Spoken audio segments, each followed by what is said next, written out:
The Watcher at the Window.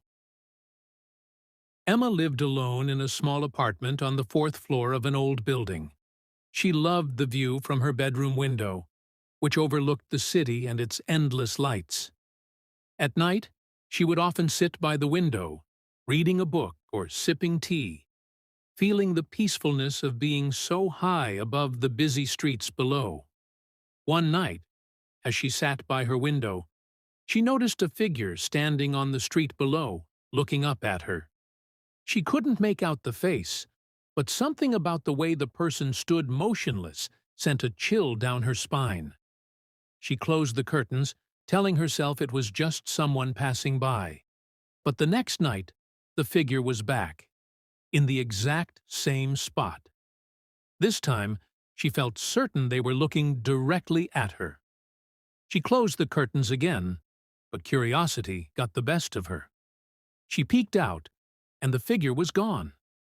She shrugged it off and went to bed, thinking it was just a coincidence. A few days passed with no sign of the stranger, and she began to feel at ease again. But then, late one night, she heard a soft tapping on her window. She froze, because she lived on the fourth floor. There was no balcony, no fire escape, no way for anyone to reach her window from outside. Heart-pounding, she slowly pulled back the curtain. There, staring at her through the glass, was the same figure. Its face was pale, with hollow eyes that seemed to bore into her soul. She stumbled back, terrified, but the figure didn't move. It just stayed there, watching her with an unblinking gaze. Emma called the police, but when they arrived, there was no one outside and no trace of anyone on the ledge. They assured her it must have been her imagination, but she knew what she had seen. The next night, she heard the tapping again. This time, she didn't dare look. She kept the curtains tightly shut and hid under her covers, praying it would go away. But every night, the tapping returned, growing louder and more insistent, until it felt like the sound was coming from inside her room. One night, the tapping suddenly stopped. Emma peeked out from her covers, and everything was silent.